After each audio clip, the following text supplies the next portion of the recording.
All right, so today's lecture, Introduction to Neural Networks and Deep Learning. So we'll start with a very quick intro to these things, and then we'll switch and dive deep into neural networks. All right, so the field of AI originated in 1956.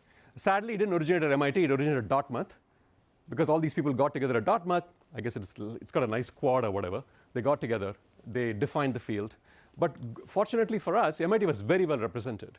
So we have Marvin Minsky, who founded the MIT AI lab, John McCarthy, who invented Lisp, and then later defected to the West Coast, and then Claude Shannon, who invented information theory, right, who was a professor at MIT. So MIT was well represented. These folks, founded the field, and they were so bright, they thought that AI was going to be substantially solved, quote unquote, by that fall. Okay? Now, obviously, it turned out a bit differently than what they expected.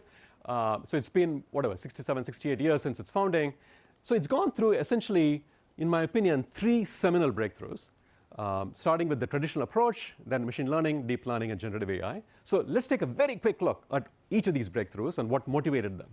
So let's start with the traditional approach to AI. And so what is AI? AI informally is the ability to imbue computers with the ability to do things that only humans can typically do, cognitive tasks, thinking tasks, and things like that. And so the most sort of commonsensical way to do that is to say, well, if I want the computer to do something complicated like play chess, I'm just going to sit down with a few chess grandmasters, show them a whole bunch of board moves, and ask them how they figure out how to respond, how to play the next move. I'm going to sort of sit down and talk to all these people, and then I'm going to write down a whole bunch of rules. If this is the board position, move this. If this is the board position, move this, and so on and so forth. Or I might sit down with a cardiologist and tell them, OK, how do you actually interpret an ECG?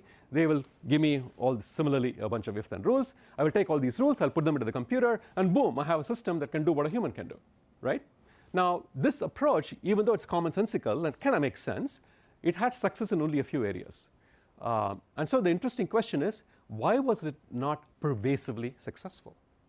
Why was it not pervasively successful? It seems like a pretty good idea to me, right? And the people who came up with these things are smart people. They're not dumb people. They know what they're doing. So why did it not work? Because it's time intensive, so in case that you have to run through all these scenarios that can ever exist, and still some new scenarios can come up that you didn't cater for initially. Right. So there are 2 aspects to what you said, which is the first aspect is it's time intensive. That, as it turns out, is not a big deal because computers are getting faster and faster, right? The second thing is actually the key thing, which is that it doesn't generalize to new situations very well, right? The problem is there are an infinite number of things that you're going to see when you deploy these systems in the real world. By definition, what you're training it on is a small sample of rules. So these rules are very brittle. But there's actually an even more interesting reason. And that reason is that we know more than we can tell. This is called Polanyi's paradox. So the idea is that if I come to you and say, hey, here's a picture. Is it a dog or a cat? You will tell me within, I believe they've measured it like 20 milliseconds or something. You know if it's a dog or a cat. And then if I ask you to explain to me exactly how you figured that out, you'll come up with a bunch of sort of reasons, right? Alleged reasons. Oh, if it has whiskers, I think it's a cat or whatever.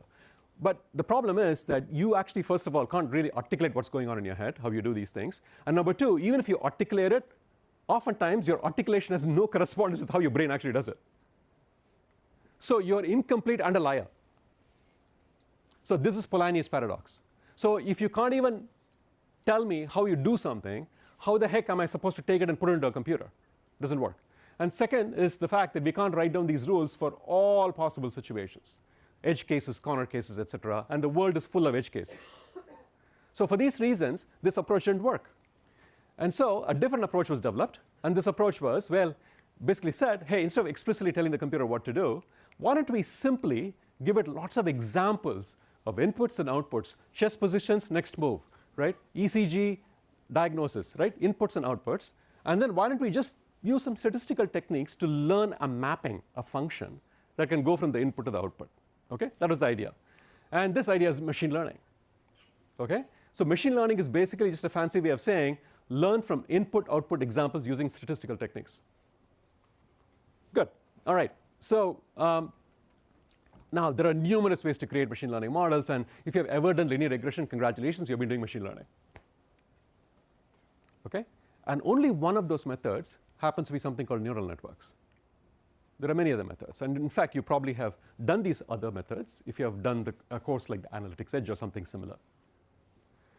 OK, so machine learning has got tremendous impact around the world, right? It's like, at this point, it's widely accepted that it's a very, very successful technology.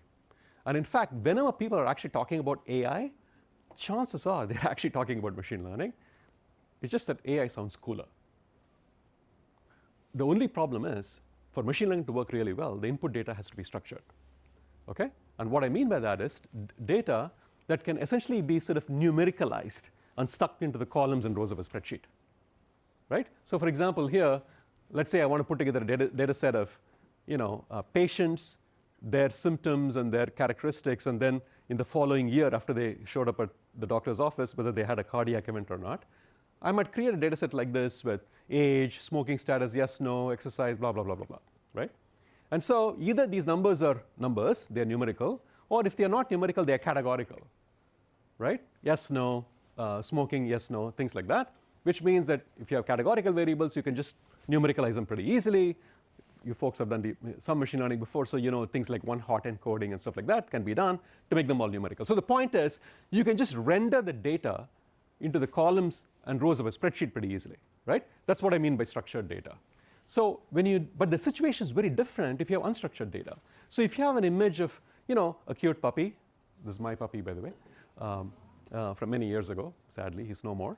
But his name was Google. So yeah, anyway, my DMD alums know Google well. So this is Google, right? If you want to take Google, this picture, and figure out how to sort of numericalize it, the first thing you need to understand is that if you actually look at how this picture is represented inside digitally in the computer, basically every picture like this is represented using 3 tables of numbers. Okay? And we'll get to what these numbers mean later on. But the point I'm making is that each number basically represents the amount of light. Right? On a scale of 0 to 255, the amount of light in that location, in that pixel. That's all, the amount of light.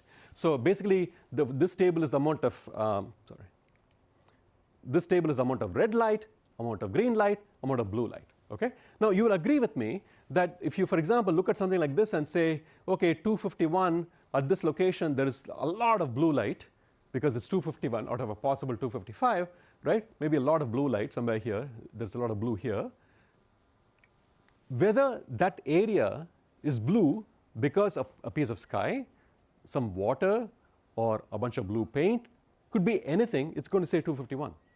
So the underlying reality, the underlying object that's being described has nothing to do with the 251, right? So that's the whole problem. The raw form of the data has no intrinsic meaning with the underlying thing. So given that there's no connection between the number and what it's describing, how the heck can any algorithm do anything with it? It can't, right? So what you have to do is something called feature engineering or feature extraction, right? Where you have to manually take all these things and create essentially a spreadsheet from them. So basically, let's say that you have a bunch of birds, right? And you're trying to build a bird classifier to figure out what kind of bird species it is. You might actually have to take this picture, and then you have to measure the beak length, the wingspan, the primary color, and so on and so forth. So you're basically structuring the unstructured data manually, right? And this process of structuring unstructured data is basically called, we use the word representation. We take the raw data and we represent the data in a different form. And the reason why I'm sort of focusing on the use of the word representation is because it becomes really, really important a bit later on when we get to deep learning. Okay? So we have to represent the data in a different way for it to work. That's the basic idea. All right. So what that means is that historically, researchers would manually develop these representations. And once you develop them, once you have the representations, you can just use traditional linear regression or logistic regression and get the job done. So the whole name of the game is the representations. So in fact, people doing PhDs, for example, in computer vision, would spend like 4 years developing amazing representations for solving one particular little problem, right? We have a bunch of, say, CAT scans, and we need to take the CAT scan and figure out whether a particular kind of stroke, there is evidence for it in the CAT scan, right? They might actually sit and develop all kinds of representations and test it and so on. And then they'll finally declare victory and say, yay, I'm done with my PhD. Here is this amazing representation. And you can build a classifier with it to predict a particular kind of stroke with high accuracy. Okay? So that's where the world was. Now, as you can imagine, developing representations, because it's so manual, is this massive human bottleneck. And this sharply limited the reach and applicability of machine learning, as you would expect. To address this problem, a different approach came about, and that's deep learning. So deep learning sits inside machine learning. Okay? And deep learning can handle unstructured input data without upfront manual processing, meaning it will automatically learn the right representations from the raw input. Automatically is the keyword. Automatically learn representations, which means that you could give it structured data, you can give it pictures, you can give it text, you can give it anything you want, it'll just learn it. Okay? It can automatically extract these representations, and since it's being automatically extracted, you can imagine sort of a pipeline where the raw data comes in, you have a bunch of stuff in the middle that's learning these representations automatically without your help, and then boom, you just attach a little linear regression or logistic regression at the end, problem solved. That, in a nutshell, is deep learning. Input, a whole bunch of representations being learned, and then piped into a linear or logistic regression model. Okay? So the amazing thing is this simple idea is just incredibly powerful, right? That idea has led to ChatGPT, has led to AlphaGo, AlphaFold, and so on and so forth. And I kid you not, I've been doing deep learning for about 10 years now. And every time I look at it, I literally get goosebumps every so often. That something so simple could be so powerful, right? It's really like boggles the mind. I'm just so lucky to be alive and working during this period. Okay? And coming from people who have been in the industry a long time, this sort of breathless exclamation is not very rare, particularly because I'm not in marketing. Okay? I actually mean it. With all due apologies to various marketing folks. So just realized it's being taped. So, okay. So this demolished the human bottleneck for using machine learning with unstructured data. And so it comes from the confluence of three forces: new algorithmic ideas, a lot of data, and then very importantly, the fact that we have access to parallel computing hardware in the form of these things called GPUs, graphics processing units. And these three forces came together, and they were applied to an old idea called neural networks, and that's basically deep learning. And I'll go through it very quickly because obviously we're going to spend half the semester looking into this thing in detail. So what's the immediate application of the ability to automatically handle unstructured data? What is like the no-brainer application?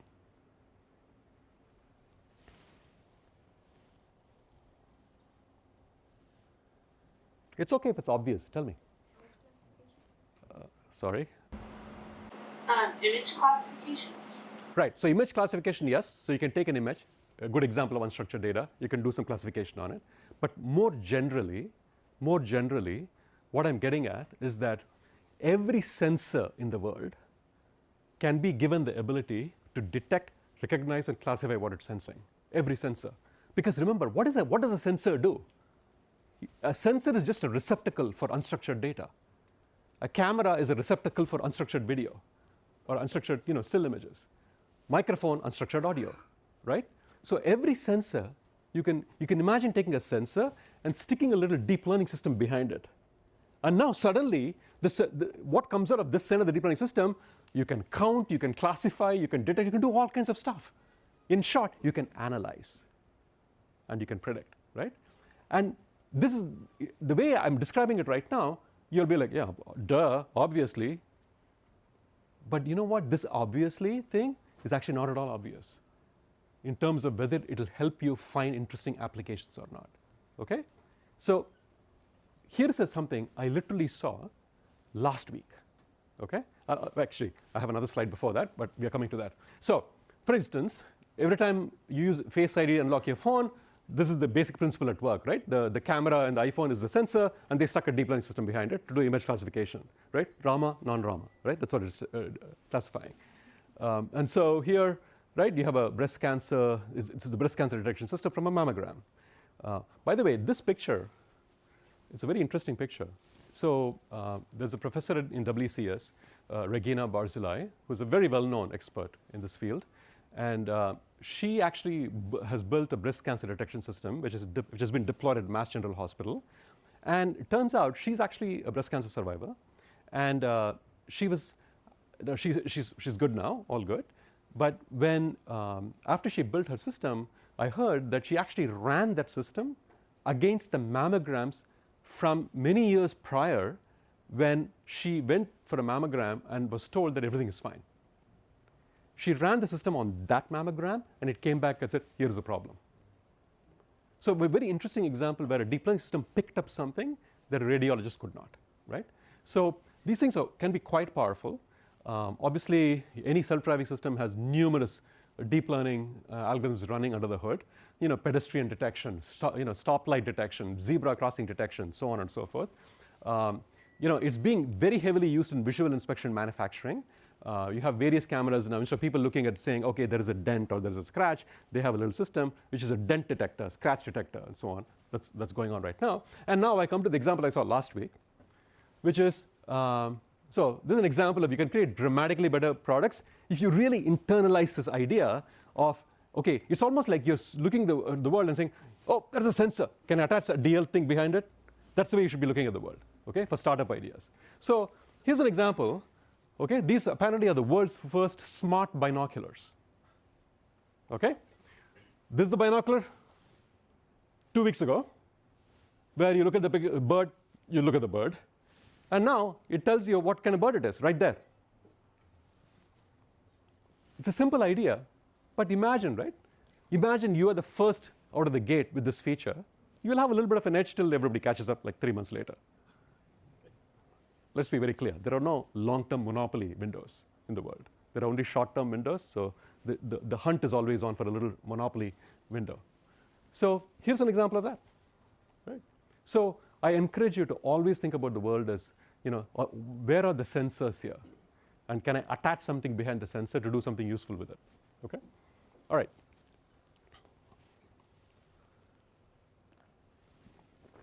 Now let's turn our attention to the output. We have been talking about structured data, unstructured data, and how deep learning has sort of unlocked the ability to work with unstructured data. But you've sort of been neglecting the output side of the equation. So traditionally, we could predict single numbers or a few numbers pretty easily, right? So you've all done the canonical, should this person be given a loan application in machine learning, right? So it just predicts the probability that a borrower will repay a loan based on a whole bunch of data. Or supply chain, you predict the demand for a product next week, or you can predict a bunch of numbers. So given a picture, you can say, okay, which one of the 10 kinds of furniture is it, right? You can predict 10 numbers, 10 probabilities that add up to 1. You can predict a whole bunch of numbers that don't have to add up to 1, such as the GPS coordinates of an Uber ride. So these are all simple structured output, just a few numbers, right? What we could not do very easily was to actually generate pictures like this. We could not generate unstructured data. We could only consume unstructured data, right? You couldn't generate text. You can generate pictures and so on, audio and so on and so forth. So with generative AI, that problem is gone. So generative AI is the ability to actually create unstructured data, all right? And therefore, it sits within deep learning. It still runs on deep learning, but it's just one kind of deep learning, okay? There's plenty of stuff going on in deep learning that's got nothing to do with generative AI. Nowadays, of course, if you're a self-respecting entrepreneur who wants to ride this craze, you'll probably declare whatever you're doing as generative AI, right? And some VCs may actually be ready to fund you. Who knows? But the point is, there's plenty of stuff going on in deep learning that's got nothing to do with generative AI.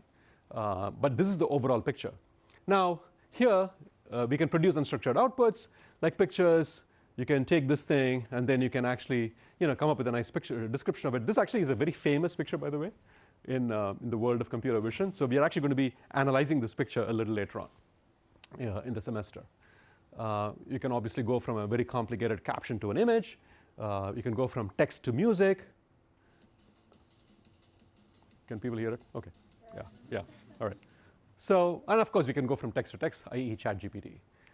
And then, as of a few months ago, things have gotten even more interesting, where you can actually you can send text and an image in, and you can get text out. right? And in fact, as of a few weeks ago, you can send text, image, text, image, text, image in an arbitrary sequence into the system, and it will actually come back to you with text and image, right? So things are becoming multimodal. And I just want to share with you like a really fun example I saw recently. So this person sends this picture. Can folks see this? It's this very complicated parking sign, apparently in San Francisco. And they're like, it's Wednesday at 4 p.m. Can I park here? Tell me in one line, because you really didn't want GPT-4 to be giving you a big essay about this. Like, you literally want to park. So GPT-4 comes back and says, yes, you can park here for up to 1 hour starting at 4 p.m. And folks, I double-checked this thing. It's correct. We all know these things hallucinate, right? Can you imagine getting a parking ticket and telling the judge, I'm sorry, I didn't realize it was hallucinating? So you have to double-check it. So yeah, so things are getting multimodal very quickly. And so the picture here is that within Gen AI, we used to have these separate circles, text to text, text to image, text to music, text to this, text to that, so on and so forth. Those are all beginning to merge now inside Gen AI because multimodal models are going to become the norm this year, right?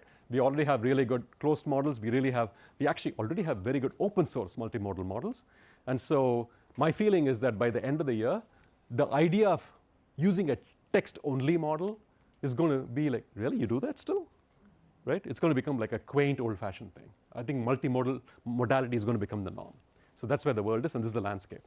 So any questions on the landscape before we actually start doing some math?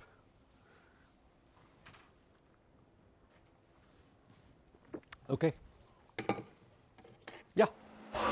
It's not related to the landscape, but it's more related to the breast cancer question. So how did she know that it was evaluating? Like there is a training that you can do, and there is a testing you can do, which is based on the existing breast cancer samples. But he or she was taking the mammograms from past experience, past times also, which is probably a smaller version, which was not there earlier, right? Like I mean.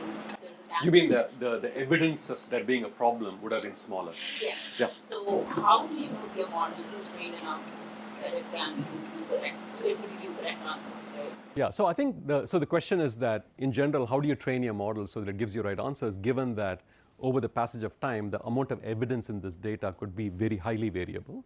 So in this particular case of the professor I talked about, everything at that point was going through an expert radiologist. So 5 years ago, this mammogram was seen by a radiologist, and that person concluded there is no problem. So that was the training label, right? The wrong training label. Typically what happens is that training labels could be wrong some small fraction of the time. So you need to have systems that are robust. So your data needs to be complete. It needs to be comprehensive. It needs to have correct labels. If these ideas are not met, your systems are not going to be that good. But as it turns out, with neural networks, even with some amount of noise in the labels, they still do a pretty good job, right? So that's sort of the general idea. So there has to be some verification at the end. The verification comes from the human. So remember, when we look at radiology data, the data we are working with is the input is, let's say, an image, like a mammogram or something, and then a human radiologist or a set of radiologists have said this has a problem or does not have a problem. So that is called the ground truth. So it is this ground truth image and label, this combination that's being used to train these models. Yeah? Will we be covering like embodiment? Embodiment? Yeah. So are we going to cover embodiment? So the embodiment here refers to the fact that if you have robots, right, they need to actually operate in the real world. And so robots are an example of what's called embodied intelligence. So unfortunately, due to the constraints of time, we're not going to get into robotics at all. But I will say that a lot of the deep learning stuff you're going to talk about, those are all fundamental building blocks in modern robotic systems. All right. So in summary, X and Y can be anything, and it can be multimodal. Okay? I literally could not have put up this slide maybe 2 years ago. Right? So it's very simple in how it looks, but it's very profound. You can learn a mapping from anything to anything at this point very easily, as long as you have enough data. Okay. So now note that all this excitement that we see around us is everything stems from deep learning. Okay? Everything depends on deep learning. And so if you understand deep learning, a lot of interesting things become possible. So let's get going. All right? So we'll start with the very basics. What's a neural network? Now, recall logistic regression from back in the day.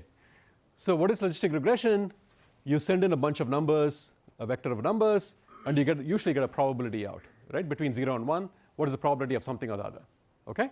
And so this logistic regression model is also represented in this form, if you will recall. So basically what we do is we take all these numbers, we run it through a linear function, right? We run it through a linear function, you get a number, and then we take that thing and run it through 1 divided by 1 plus e raised to minus that. And that's guaranteed to give you a number between 0 and 1, which can be interpreted as a probability, and that's logistic regression, okay? And the canonical, loan approvals, things like that, all fall into this sort of convenient bucket, okay?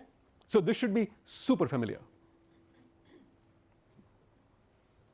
All right, now we're going to actually look at this, simple, modest, humble little operation using the lens of a network of mathematical operations, and the reason why we do it will become clear a bit later. So we'll take this very simple example where we have, let's say, 2 variables, GPA and experience, right? This is the GPA of some graduates, number of years of work experience, and then this is the dependent variable, which is either 0 or 1, and 0 if they don't get called for an interview, 1 if they get called for an interview, okay? It's a 2 input variable, 1 output variable problem. Okay, and it's a classification problem because we are classifying people into will they get called for an interview, yes or no. Okay, and so that's the setup for this problem. And let's say that we actually run it through we actually try to fit a logistic regression model to it. So if you're familiar with R, for example, you would use something like GLM to fit this model. If you use something like stats models in Python, there's a similar function for it. Scikit-learn, there's another function for it. You get the idea, right? You can use whatever favorite methods you have for logistic regression modeling to get this job done. And if you do that with this little data set, you're going to get these coefficients, right? The 0.4 is the intercept, 0.2 is the coefficient for GPA, 0.5 for experience. And that is a resulting sigmoid function. Okay? All right, cool. So now let's actually rewrite this formula as a network in the following way. So first, what we'll do is we'll take GPA and experience and stick it here on the left side, and we'll put little circles next to them, and we'll call them the input nodes. Okay? And so imagine that somebody writes a GPA into the circle, 3.5, or years experience, 2.0, and then it flows through this arrow, and as it flows through, it gets multiplied by its coefficient, 0.2.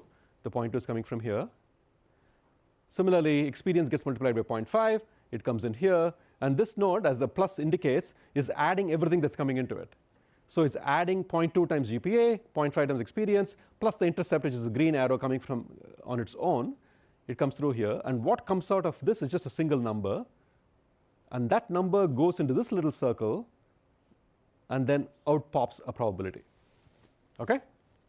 So I've sort of done this ridiculously long-winded way of writing a simple function. Okay? And the reason why I'm doing it will become clear in a second. Okay? So this is a little network of operations for the simple function. And so, for instance, how you would use it is to make a prediction, let's say someone has a 3.8 GPA and 1.2 years of experience.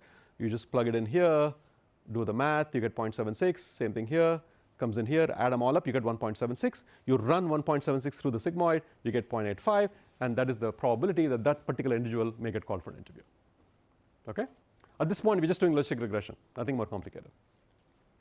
Okay, so now if you have many variables, not 2 variables, like x1 through xk, the same sort of logic applies. Each one has some coefficient, and then there's an intercept. They all get added up here, run through a sigmoid, and out pops this number.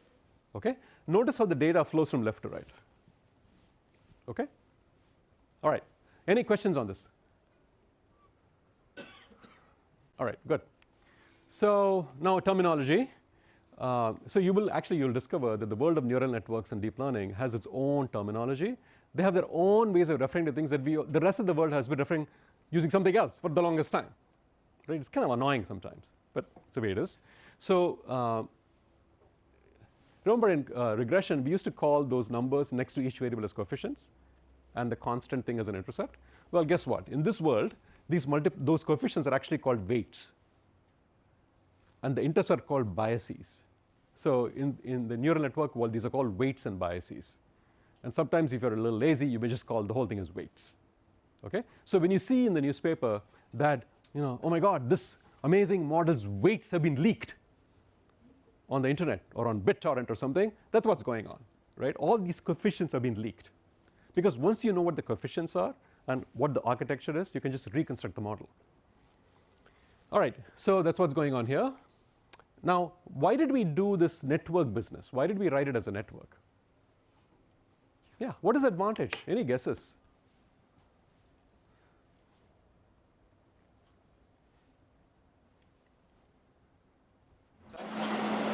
When you have multiple functions from the network, so it's just easier to see it that way. Right, if you have lots of things going on, it's easier to see it if you actually write it in graphical form. Yes, correct. But so is it only like a usability advantage? The other thing is you want different functions for different layers of that. Okay. So maybe we want to use different functions in different layers. But I think there's actually even a larger, sort of a more basic point, which is that then the moment you write it down, you suddenly realize that I could have lots of things in the middle. I don't have to go from the input to the output directly. I could do lots of things in the middle, right? That's sort of the key idea. So what you do is, so remember the notion of learning representations of unstructured data, right? Where you take a picture and say beak length and things like that, right? And remember, I said deep learning actually automatically learns these things. Where is that automatic learning coming from? Well, this is where it's coming from. So what we do is, we take this thing, right? This is just a logistic regression model. Inputs get added up as a linear function, run through a sigmoid. And then we are like, if we want to learn representations of the raw input, we better be doing something in the middle here. Because the output is the output. That's not going to change. It's either a dog or a cat. You don't have any choice as to what it is. Okay? The only agency you have at this point is you can take the raw input and do things in the middle with it. You can do a lot of stuff in the middle and then run it through something to get the output. Okay? So in any mathematical discipline, if someone comes to you and says, here's a bunch of data, I want you to do something with it, what is the most basic first thing you should do? Run it through a linear function. The most basic thing in math is a linear function. So given anything, just run it through a linear function, see what happens. So that's exactly what we can do. So the simplest thing we can do here, we can insert a bunch of linear functions. So we do is, we take all this input and we just run it, we do a linear function on it. So think of this as x1 times 2 plus x3 times 4 and all the way to xk times 9 plus some intercept, and boom, it goes to the other end. So this little circle here with a plus in it is just, thank you. This is just a linear, it's a shorthand for a linear function. So whenever you see a circle with a plus, it's just a shorthand for a linear function. Okay? So you can take this whole thing and run through a linear function, and when you do it, you'll get some number right there. You'll get some number. So you have taken these k numbers and you have sort of compressed them in some way into one number. Okay? But you don't have to stop at one number. You can do more. So we can have a stack of linear functions in the middle. Right? There's a linear function here, another one here, another one here. At this point, the k numbers you have, k could be, for example, 1,000. Right? It's just the size of your input data. You have taken these k things and you have compressed them into 3 numbers at this point. Okay? So, okay, maybe 3 is the right number, maybe 10 is the right number, we don't know. And we'll get to, well, how do we know what the right number is later on? So we can stack as many linear functions as we want. So we have transformed this k thing into a 3-dimensional vector, right? K numbers become 3 numbers. And now we can flow these three numbers through some other little function. Okay? And as you will see in a few minutes, that function is called an activation function. And it's chosen to be a nonlinear function. Because if you don't choose it to be a nonlinear function, all the effort we are doing is going to be a total waste of time. Okay? For now, just take it on faith that you need to have nonlinear functions here. But note that the 3 numbers here are still 3 numbers. They are 3 different numbers, but they're still 3 numbers. And once we do this, we'll be like, you know what? This was fun. Let's do it again. Okay? So you can do it again. And you can keep on doing it. You can keep it 100 times if you want. And the key thing is that every time you do it, you're giving this network some ability, some capacity to learn something interesting from the data, to learn an interesting representation. Now, of course, you're thinking, well, how do we know it's interesting? How do we know it's a useful thing? And we'll come to all that later on. Right? We're just giving it the capacity, the potential to learn interesting things from the data. Whether it actually lives up to its potential, we don't know yet. Okay? We'll give it the potential. Because the more transformations of the input data you make, the more opportunity you have to do interesting things with it. If I don't even give you the opportunity to transform it once, you don't have any opportunity, right? If I give you 10 chances to transform things, you have 10 shots at doing something useful. So you can do this repeatedly. And once we are done doing these transformations, we just pipe it through to our good old logistic regression sigmoid here, and we are done. Okay? So this is the basic idea. And so just to contrast it, this was good old logistic regression, where we take the input, we run it through a linear function and pop out a number, a probability number. But after we do all this stuff, the input stays the same, the output stays the same, but in the middle, you just run it through a whole bunch of these functions, these layers, boop, boop, boop, boop, and then we get the output. Okay? That's all we have done. And this is a neural network. A neural network is nothing more than repeatedly transformed inputs which are finally fed to a linear or logistic regression model.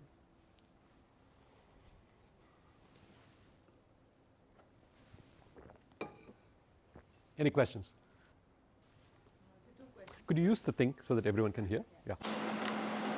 There are two questions. Firstly, so when we say that there is a challenge of explainability, is it that we don't know which arrow it went through? That's one. Second, who's controlling the number of iterations or the number of functions? That's up to us, or how does that work? Right. So So the first question, explainability.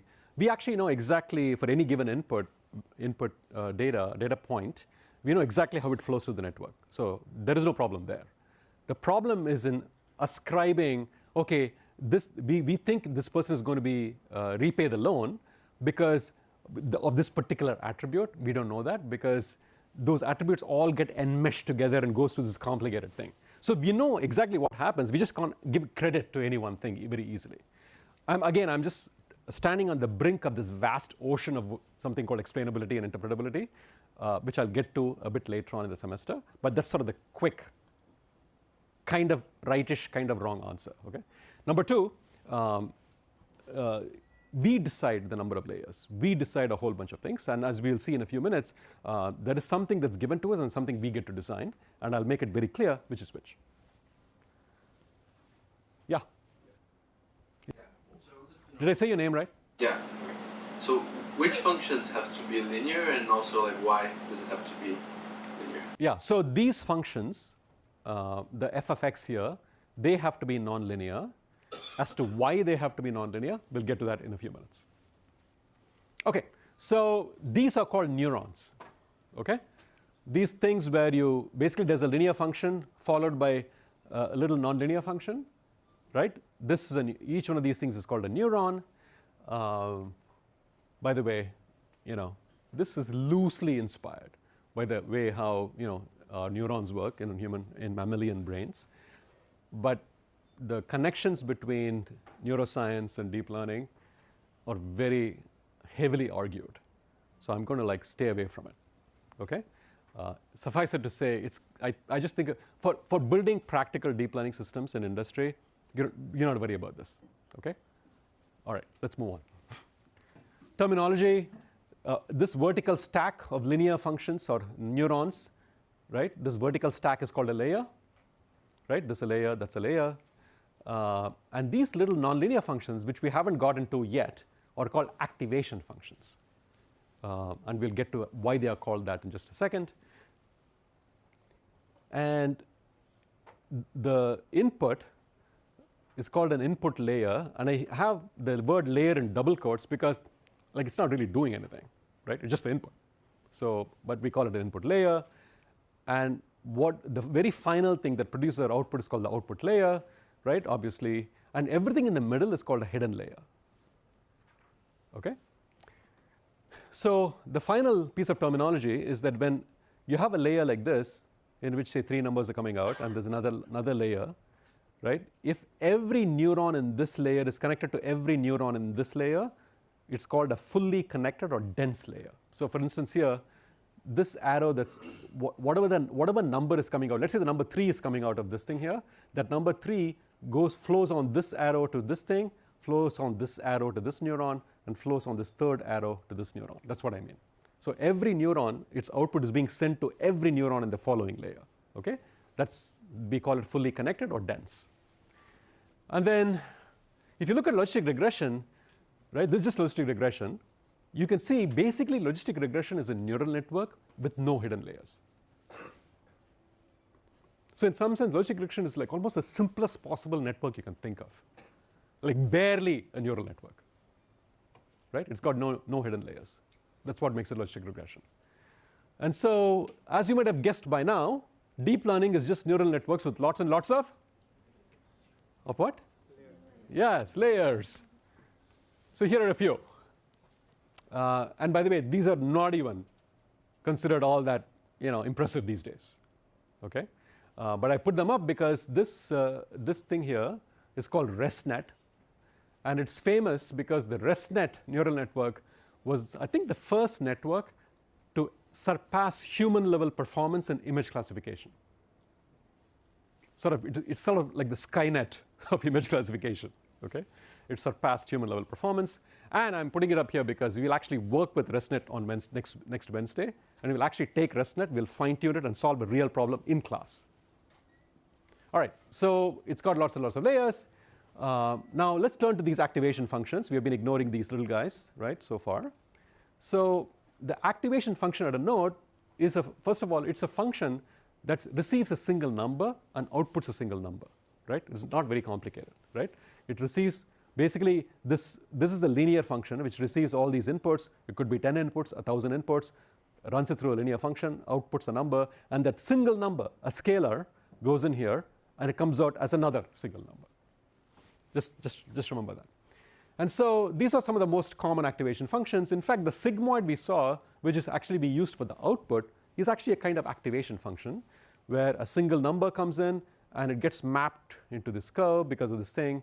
So the single number that comes in is a, and it gets transformed as 1 divided by 1 plus e raised to minus a, and you get a shape like this, and this is called the sigmoid activation function.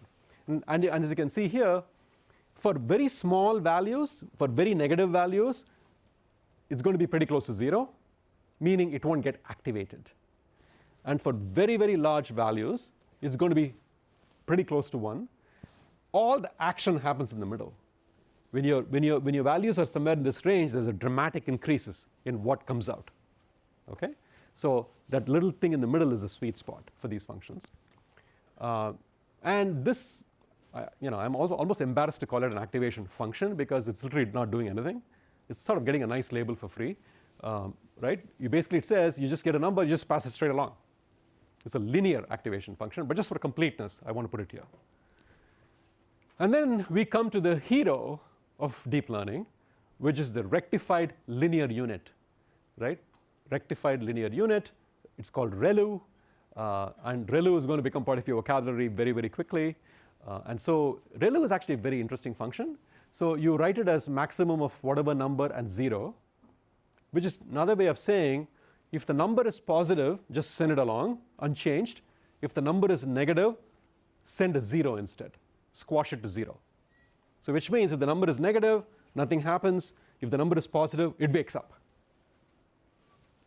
So what happens is that you could have a very complicated linear function with millions of variables, and then it puts a single number, and that number unfortunately happens to be negative.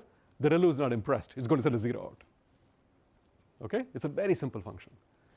And many folks who have been in deep learning for a long, long time believe that the use of the ReLUs is one of the key factors that led to the amazing success of deep learning, because it's got some very interesting properties, which we'll get to hopefully on Wednesday.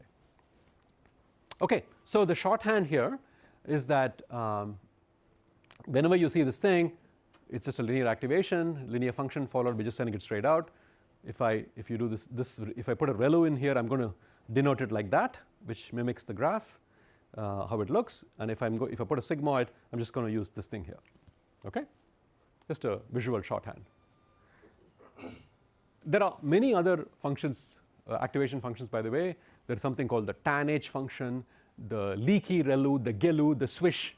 I mean, it's like a menagerie of activation functions, because very often researchers will be like, well, I don't like this activation function. Here's a little modified version of the function, which is going to be better for certain things. So, people's research creativity is sort of, at this point, has gone unhinged. So lots of options. But if you just stick to the ReLU for your hidden layers, you can basically get anything done practically, right? You don't have to worry about anything else. So we'll only focus on ReLUs for all the intermediate stuff. Yeah. Yeah, how do you gauge which activation function is more suited for your use case? Yeah, so the rule of thumb here is that for your hidden layers, use ReLUs, right? Because empirically, we have seen that they do an amazing job. For your output layer, your very final thing, you actually don't have a choice, because what you have to use depends on what kind of output you have to work with. If it's an output which is a probability number between 0 and 1, you have to use a sigmoid. If it is, say, 10 numbers, all of which have to be probabilities, and they have to add up to 1, you got to use something called the softmax, which we'll get to on Wednesday. So it really depends on the output, and the nature of the output dictates what you use in the output layer. Okay. So coming back to this, so if you want to design a deep neural network, the input is the input, the output is the output, and so you get to choose everything else. You get to choose the number of hidden layers, the number of neurons in each layer, the activation functions you're going to use, and for the hidden layers, and then you have to make sure that what you choose for the output layer matches the kind of output you want to generate. Okay, so this is all in your hands. You decide what happens, but there's a lot of guidance for how to do these things, which we'll cover as we go along. Did you have a question? Kind of, but I guess I'll do it. Is there also exploration in kind of dynamic setting of layers so that our user isn't predetermining the amount of layers, but the system itself is finding its own layers? Yeah, so there is a whole field called neural architecture search, NAS, where we can actually try a whole bunch of different architectures and then use some optimization and, in fact, reinforcement learning, which we won't get to in this class, as a way to figure out really good architectures for any particular problem. But the question of, okay, when I'm training a model with a particular kind of data, the first pass through the training data, I'm going to use 2 layers. The second pass, I'm going to do 7 layers. That is not done. And the reason it's not done is because of certain other constraints we have and how we can do the optimization and the gradient descent and stuff like that. But what you can do, and we'll look at this thing called dropout. For certain layers, you can actually, for each time you run it through the network, you can decide in this layer, I'm not going to use all the nodes. I'm going to drop out a few of the nodes randomly. And it's a very effective technique to prevent overfitting, and we'll come to that a little later on. Yeah. One question regarding neural networks is about the coefficients. Is the system going to decide define on its own, or we have the user as a define the coefficient for the weights system? No, the whole trick here, the whole name of the game is we use the data, the training data, and something called a loss function, which I'll get to on Wednesday, along with an optimization algorithm, so that the network figures out by itself what the weights need to be, what the coefficients need to be, so as to minimize prediction error. And that's the whole thing. And the magic here is that we don't have to do anything. We only have to set it up, sit back, often for many hours, and watch it do its thing. Yep. Just one last question. You mentioned nodes just now when you were answering Rolando's question. Can you just confirm exactly what a node is? I have an idea that it's basically any circle, but you've just added a lot more detail. Sure. No, when I'm referring to a node, I'm literally referring to something like this, which think of it as a linear function followed by a nonlinear activation. So it receives a bunch of inputs, runs it through a linear function, and passes it through like a ReLU or a sigmoid or something, and out pops a number. So in general, a node will have many numbers potentially coming in, but only one number going out. Now, that one number may get copied to every node in the next layer, but what comes out of that particular node is just a single number. All right, so let's use a DNN for our interview example. So in this problem, we had two inputs, right? GPA and experience. The output variable has to be between 0 and 1 because you're trying to predict the probability that someone gets called for an interview. So the output size is fixed. The input size is fixed. The output is fixed. So since it's really only the very first network we're actually playing with, let's just start simple, right? We'll just have one hidden layer, and we'll have 3 neurons, right? And as I mentioned to Tommaso's question from before, if you are choosing activation functions in the hidden layers, just go with the ReLU as a default. It usually works really well out of the box. So we'll just use a ReLU. And since the output has to be between 0 and 1, we don't have a choice. We have to use a sigmoid for the output layer. Okay? That's it. So we have those are our design choices. And when we do that, this is how it's looked like, right? We have 2 inputs, x1 and x2, GPA and experience. And then it goes through these 3 ReLUs. And then out comes these 3 numbers. And they pass through a sigmoid, and we get a probability y at the end. All right, quick question, concept check. How many weights, how many parameters, both weights and biases, does this network have? Just take a moment to count.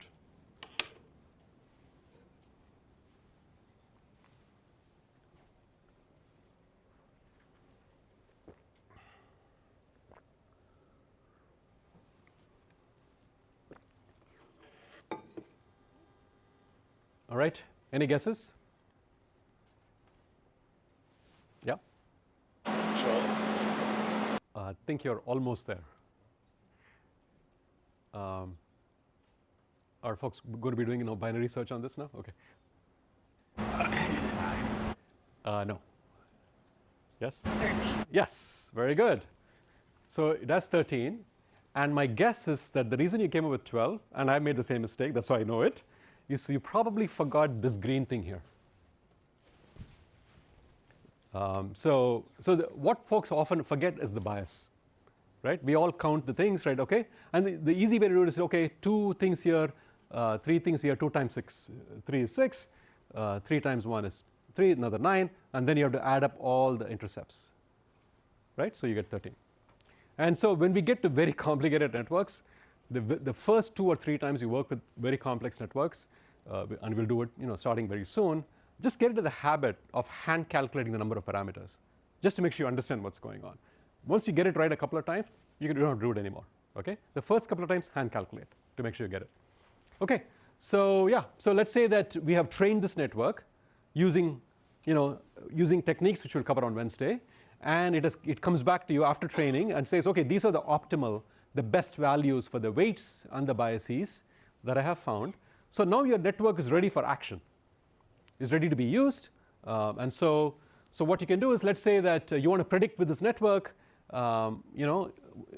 you have x1 and x2, what comes out of this top neuron, right? Let's call it A1. It's basically this.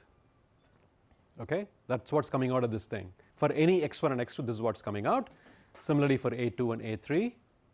Okay, and then what comes out at the very end is basically A1 times that, plus A2 times that, plus A3 times that, plus 0.05, and the whole thing gets run through the sigmoid, and that's what you get. Okay? So this slide and the one before, just make sure you look at it afterwards and to make sure you totally understand the mechanics of it, because this is really important. If you don't fully understand, like internalize the mechanics, when we get to things like transformers, it's going to get hard. Okay? So just make sure it's like automatic at this point. It should be reflexive. Okay. So yeah, and so when we want to predict anything, you just run some numbers through it, you get all these things, and boom, you calculate it. It turns out to be 22.6. That's the answer. All right, so I just want to say that, let's say that you built this network, and now you're like, hey, given any x1 and x2, I can come up with a y, but I'm feeling a little mathy. Can we actually write down the function? Yeah, you can write down the function. This is what it looks like. Super interpretable, right? So this goes to the comment that Ita, you made earlier on, where the act of depicting something using this sort of graphical layout makes it so much easier to reason with and to think about, compared to trying to figure out what this function is doing, right? The other point I want to make is that just contrast what we just saw with the logistic regression thing we saw earlier, which was this little function. And so here, even this simple network with just 3 hidden layers, 3 nodes in that single hidden layer, right? It's so much more complicated than the logistic regression model. So much more complicated, right? And it is from this complexity springs the ability of these networks to do basically magical things, right? That's where the complexity comes from. That's where the magic comes from. So, and here in this case, the number of variables hasn't even changed. It's still only 2. But we can go from the 2 inputs to the 1 output in very complicated ways, as long as we know how to train these networks the right way. That's sort of the secret sauce, which we'll spend a lot of time on. So yeah, to summarize, this is what we have. It's a deep neural network.